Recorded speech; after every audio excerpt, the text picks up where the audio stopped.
Part 1.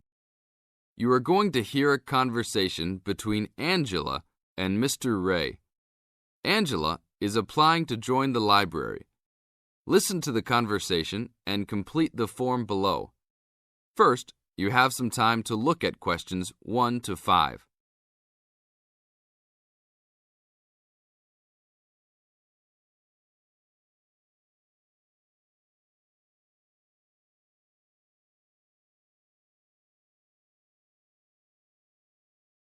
Now we shall begin. You should answer the questions as you listen, because you will never hear the recording a second time. Hello, how can I join the library? Well, you need to make an application. Would you like to do it now? Yes, if I can. One moment and I'll get the form. Now, I just need to ask you a few questions before you sign at the bottom. Okay. Your full name, please. Angela Mary Price. Price? Yes, that's right. Okay. And your address? Apartment 3, 86 Bridge Street, Pimlico. Bridge Street. That's just near here, isn't it? Yes, not very far. Good. So the postcode must be 2065, right? Yes, that's right. Now, your telephone number. I need both home and work if you have them. My home number is 8763-5142, and work is 8456-1307. Do you need anything else, like ID or something? Yes, your driver's license will do, if you have one. Right. It's easy to remember. I know it by heart. 4040AC. I'm afraid I'll also need to see it. Okay, here it is. Thanks. And your date of birth, please? 24 March 1981. Okay, thanks. That's the most important part completed. But if you don't mind, I'd also like to ask you a few questions for a survey we're conducting. Yes, that's okay. Now you have some time to read questions 6 to 10.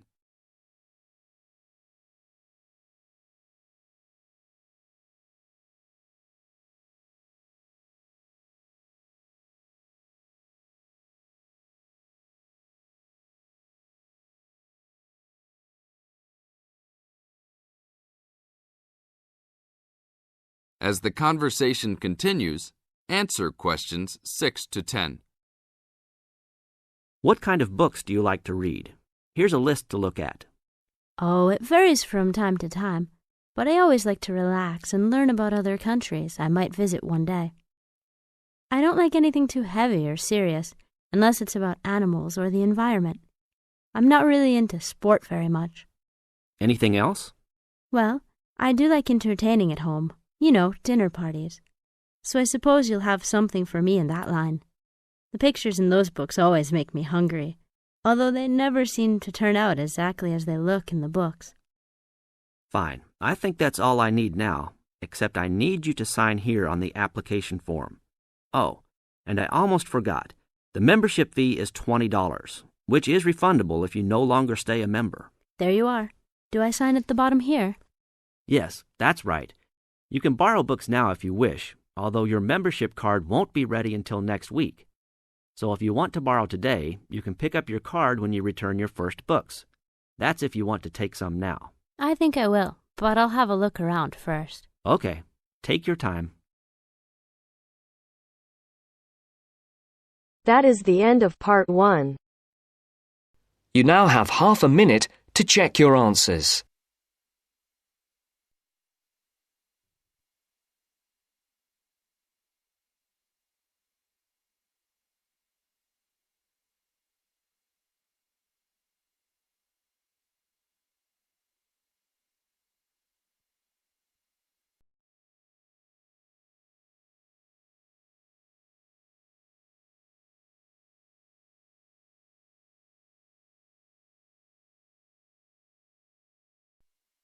Now turns to part 2.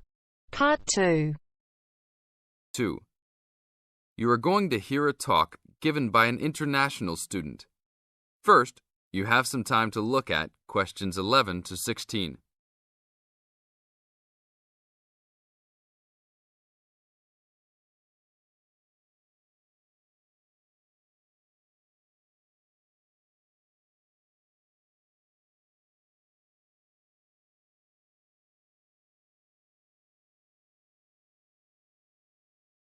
Now listen to the tape and answer the questions.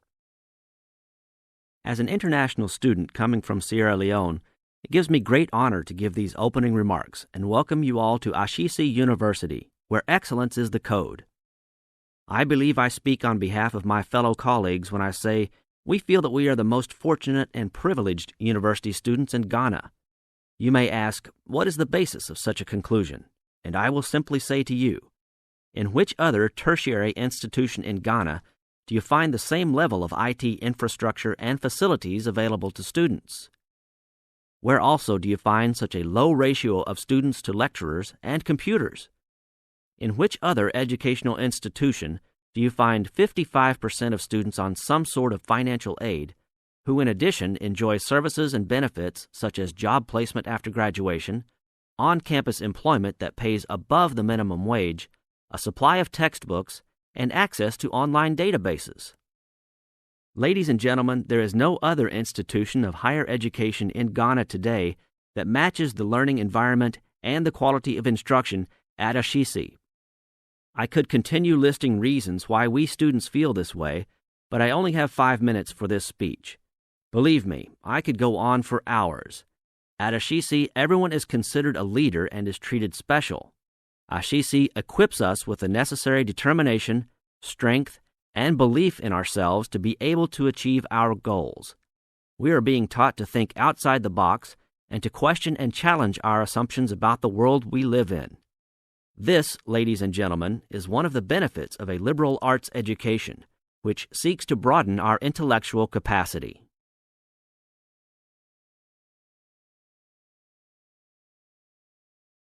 Now look at questions 17 to 20.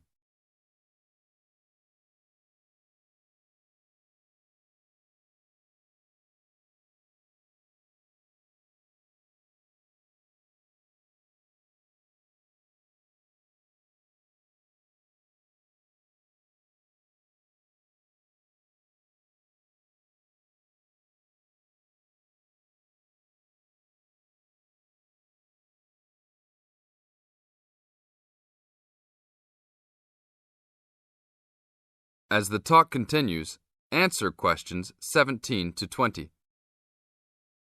At Ashesi, we are also exposed to real-life situations and learn how to deal with them through a practical and vigorous academic program, as well as various seminars in which prominent leaders in their professions are invited as guests to interact and share their knowledge and experiences.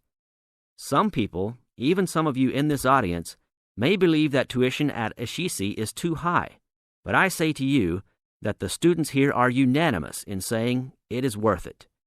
Not because we all come from well-to-do families, but because when it comes to one's education, you need to aim at getting the best from the right place. One's education defines who you are and what your perception of life and society will become. Ashesi offers us a top-quality education which meets high international standards. This is due to the strong linkages the school has established with 3 of the very best schools in the United States, namely Swarthmore College, which is ranked as the best liberal arts school in the U.S., UC Berkeley, and the University of Washington. In addition, Ashesi has recruited an excellent faculty consisting of lecturers from various countries, including Ghana, the UK, and the United States. These lecturers are among the best in their respective academic fields. I believe this is the school's greatest asset, a strong and knowledgeable team dedicated to achieving successful results from their students and who also love their job. I would like to end with a personal message. My fellow students, because we are among the most privileged in our society, we should take responsibility for our own destinies, make our parents proud, and create a legacy for those that follow us and Africa as a whole. We must give back to our society after completing school and achieving our goals in life, which I believe we all can if we properly utilize our time and take advantage of all that is offered here at Ashesi. That is the end of part 2. You now have half a minute to check your answers.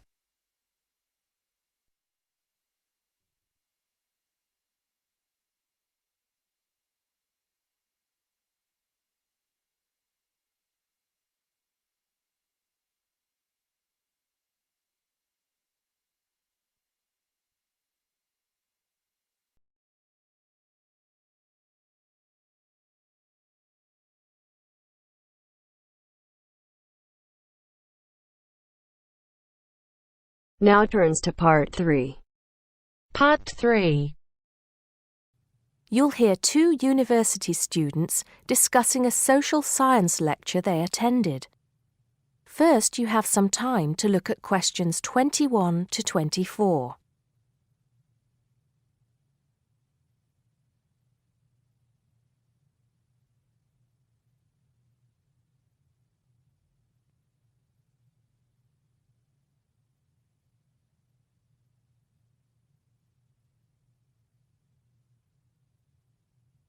Now listen carefully and answer questions 21 to 24. Did you go to the first social science lecture yesterday? Yeah. Didn't you see me there? No. I was trying so hard to understand the lecturer. What didn't you understand? A lot of it, really. For example, he said we needed to study history as part of the course, but I didn't get why. You probably missed it. He said early on that we need to learn from our past mistakes. Right. But he also said we need to put ourselves in the place of our ancestors. Why is that? I think the point is that it's not enough to know how they lived and what they did. We need to know what they thought. I see. And I've written transferable skills in my notes next, but I have no idea what that means. If you study social science, you learn skills that you can use in a job. Oh, right. Is that all? Okay, but why is that? The point he made was that in studying social science, you use a flexible and adaptable approach to learning. Before you hear the rest of the conversation, you have some time to look at questions 25 to 30.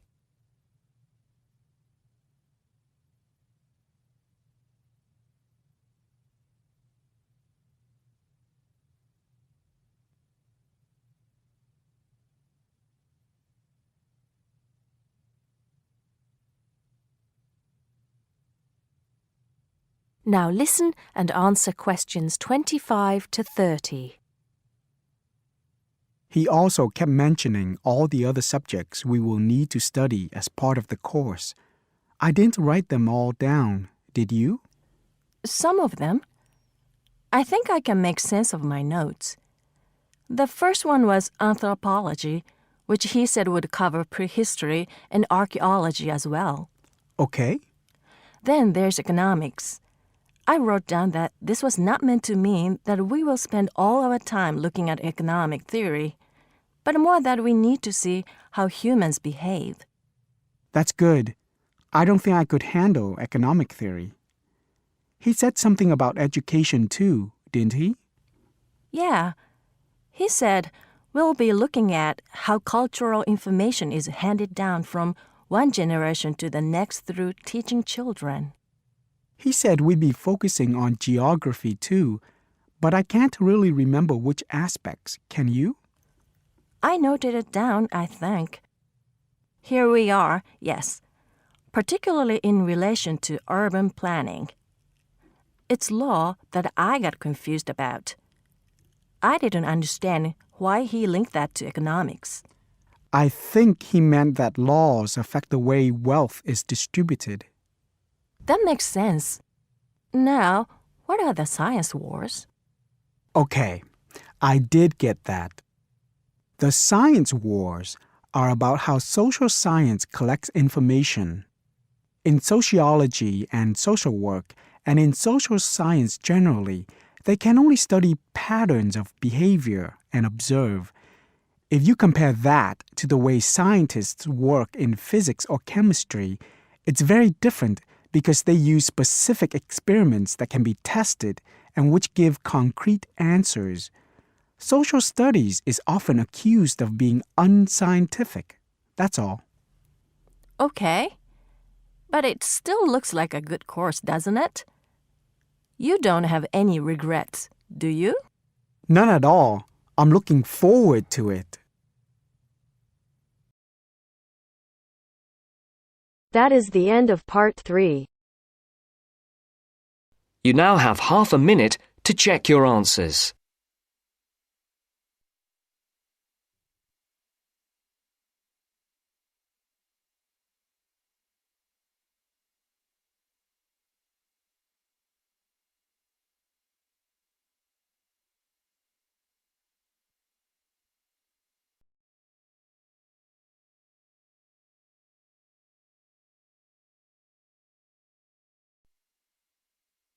Now turns to Part 4.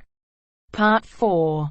You are going to hear a lecturer giving a talk on a type of fundraising for business called crowdfunding. First, you have some time to look at questions 31 to 40.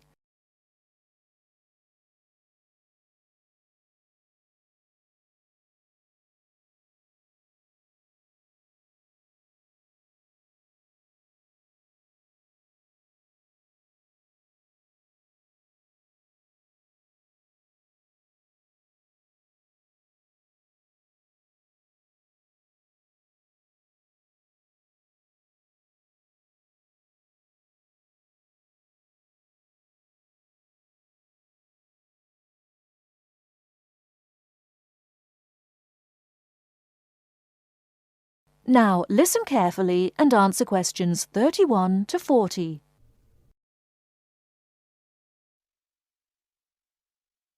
Good morning, everyone. Today, we're continuing our look at funding opportunities for small startup businesses. The emergence of social media has given companies the ability to connect with fans and potential customers directly. On the back of the growth in social media, a model of raising finance has emerged known as crowdfunding. This revolutionary way of raising finance began with micro-lending in the 90s. More recently, an equity-based model has emerged that allows people to invest directly in a new company. We're going to examine this in more detail later, but let's turn first to a third model, which I'll term a fan-based model. With this model of crowdfunding, individuals are encouraged to give an amount of money to support the launch of a project or initiative without the promise of any financial return. Instead, there's a reward for donating.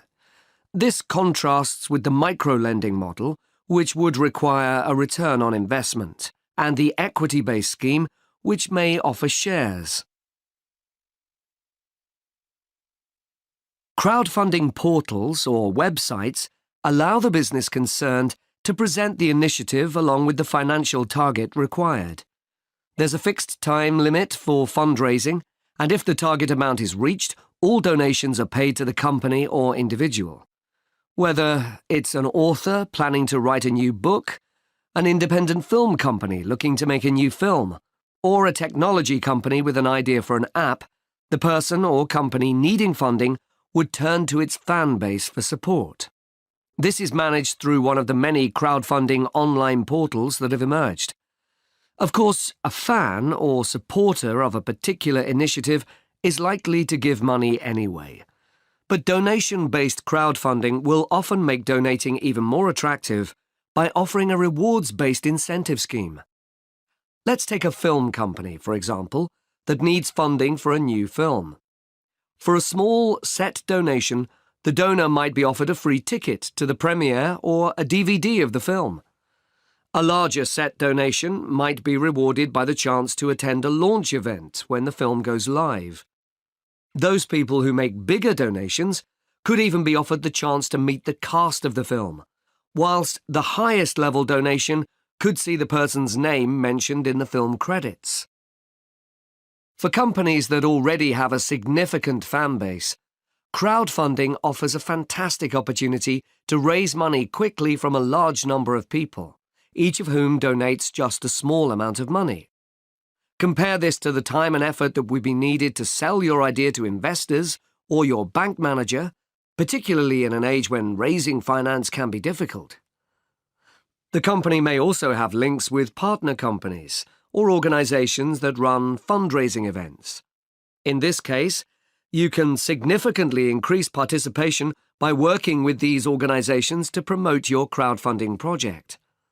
Another significant advantage is that you can reach out to your fan base for feedback on the project while it's being developed, thus making the final product more appealing.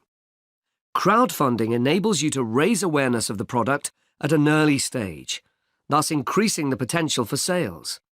With so many people behind you, it can also act as a great incentive to get the best possible product out on time and on budget. However, there are disadvantages to bear in mind. The model can be described as all or nothing. If you don't reach the monetary target required in the agreed time all promises of donations are cancelled and no money is paid, leaving you back at square one. Should this happen, or still worse, you receive the funding but are unable to come up with the product, not only will your fans end up disappointed, but the portal will record the fact that you failed to reach your target, or that the initiative failed. Fulfilling all the pledges that you've made to people can also be very time-consuming. For example, remembering to send out copies of books or free cinema tickets can sometimes be forgotten in the excitement and frenzy of launching your product. People sometimes forget to factor in the cost of rewards when calculating profit margins. But these can be significant. And finally, if you have a small fan base, for example, you're a new company or have a small social media footprint, raising awareness of your initiative will be challenging. These drawbacks aside, donation-based crowdfunding is a wonderful opportunity for individuals or small startups to raise funds for that exciting new project whilst reaching out and connecting to the people who are most likely to support and promote your work for you. That is the end of part 4. You now have half a minute to check your answers.